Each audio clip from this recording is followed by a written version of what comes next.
नमस्कार दोस्तों, आज हम बात करेंगे कर्म के बारे में। हमें कर्मों का फल अवश्य ही भुगतना पड़ता है, क्योंकि इंसान ही अच्छे और बुरे कर्म करता है, पशु नहीं।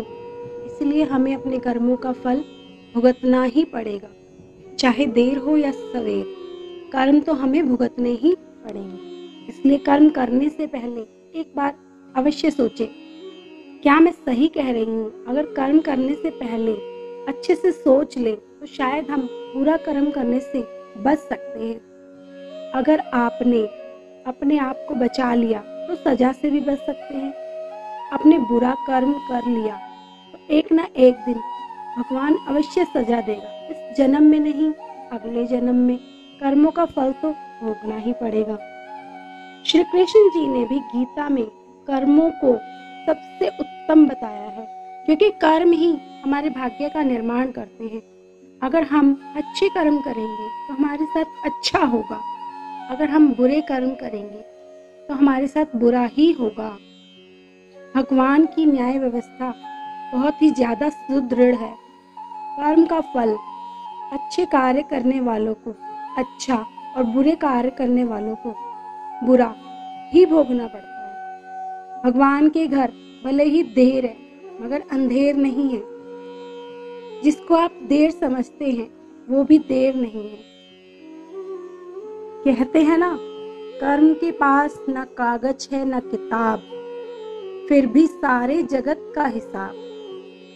श्री कृष्ण ने समझाया पितामह भीष्म को, सुख और दुख जय और पराजय से परे है। वो जानते हैं कि जो होने वाला है यही हुआ है। भीष्म ने श्री कृष्ण से कहा, भगवान, मैंने ध्यान करके अपने 73वें जन्म तक देखा, मैंने तो कोई कुकर्म नहीं किया, फिर मुझे बाणों की शैया पर क्यों सोना पड़ा? इससे पहले यदि आपने हमारी वीडियो को लाइक नहीं किया है तो आप हमारी वीडियो को लाइक कर दें और अगले नोटिफिकेशन पाने के लिए हमारे चैनल को सब्सक्राइब करें। श्री कृष्ण मुस्कुरा कर बोले, हे संयम मूर्ति भीष्म, 73वें जन्म के पहले 74वें जन्म तक जब आप किशोर अवस्था में थे तब वन में घूमने गए थे। वहां पर पत्ते पर बैठी टिड्डी के शरीर में आपने कांटा चुभोया था। उस कर्म का फल घूमते घूमते अब मिल रहा है।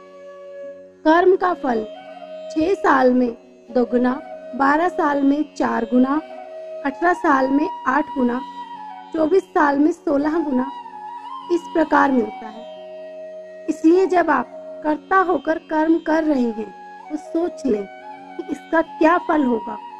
धृतराष्ट्र ने भी कृष्ण से अपने कर्मों का हिसाब किताब पूछा। मैंने ऐसा क्या काम किया कि मुझे अपने 100 बेटों की मृत्यु का शोक मिला?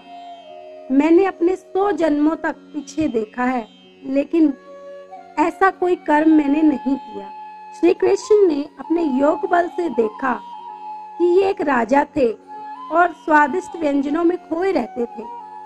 बिना विचार किए जो सामने आ जाता था खा लेते थे, इनाम भी दिया करते थे। एक दिन रसोइये ने हंस के 100 बच्चों का मांस बनाकर एक एक करके राजा को खिला दिया। श्री कृष्ण ने कहा, धृतराष्ट्र जी, आप स्वाद में अंधे हो गए थे, तभी आप इस जन्म में अंधे बने। तुम्हारे पुण्यों के प्रभाव से 100 जन्म तक तो तुम्हें फल नहीं मिला, लेकिन इस जन्म में हंस के 100 बच्चों को खाने का फल तुम्हें मिल गया, तभी तुम्हारे 100 पुत्र मारे गए। सोचो, साथ में क्या लाए हो और क्या लेकर जाओगे। मनुष्य को ऐसी कमाई इकट्ठी करनी चाहिए जो इस संसार में काम भी आए और मृत्यु के बाद हम उसे ले जा भी सकें। हमारे काम हमारे अगले जन्म में भी काम आते हैं। हम सभी जानते हैं कि हम खाली हाथ नंगे इस संसार में आए थे और खाली हाथ ही जाना पड़ेगा। मृत्यु के समय धन दौलत, मकान जमीन, व्यापार, नौकरी, नाम और शोहरत, रिश्तेदार, बहन भाई, माँ बाप सभी किसी को भी साथ नहीं लेके जा सकते आप, चाहे सम्राट हो, राजा हो या हो कोई भिखारी। इसीलिए इतना मोह, इतना लगाव इनसे क्यों रखना। इसीलिए जितना लुटाओगे वही तुम्हारे साथ जाएगा, तुम्हारे काम आएगा। सिर्फ तुम्हारे वही काम आएगा जो तुम दान धर्म पुण्य करोगे। याद रखो, संसार की किसी भी वस्तु से मनुष्य का स्थायी संबंध नहीं है। यह शरीर, मकान, रुपए पैसे, जमीन जायदाद, स्त्री पुरुष, परिवार, बंधु मित्र दोस्त, कोई भी साथ नहीं रहने वाला। एक दिन इन सभी वस्तुओं का ज्यों का त्यों छोड़कर यहाँ से चल देना है। जब जाएंगे तब साथ में कुछ भी नहीं लेकर जाएंगे। सिर्फ भगवान का साथ छूटने वाला नहीं है। साथ में एक छोटा सा तिल भी नहीं ले जा सकते। आप कितने भी उपाय कर लो, सारे उपाय यहीं धरे रह जाएंगे। संसार में सबसे ज्यादा बड़ा दानी व्यक्ति वो होता है जो सबसे बड़ा कंजूस होता है, क्योंकि वो सारी उम्र अपने पैसे को कमाता है, बचाता है और अंत में सब कुछ यहीं छोड़ के चला जाता है। सिर्फ भगवान नारायण, प्रभु की भक्ति, दुखियों की सेवा, दान पुण्य साथ में जाएगा। साथ में जो जाएगा वही अपना हुआ, जो साथ नहीं ले जा सकते वो सब पराया है। तो दोस्तों, जब भी समय मिले राधा नाम जपते रहिए और हर एक दिन ऐसा काम जरूर करिए जिससे दूसरों की मदद हो सके।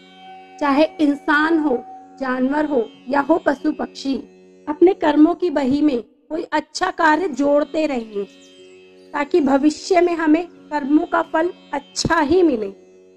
आशा करते हैं आज की जानकारी आपको पसंद आई होगी। इस वीडियो के माध्यम से अगर मैं किसी एक की भी सोच बदल सकूं, तो मेरा इस वीडियो को बनाने का मकसद सफल हो जाएगा।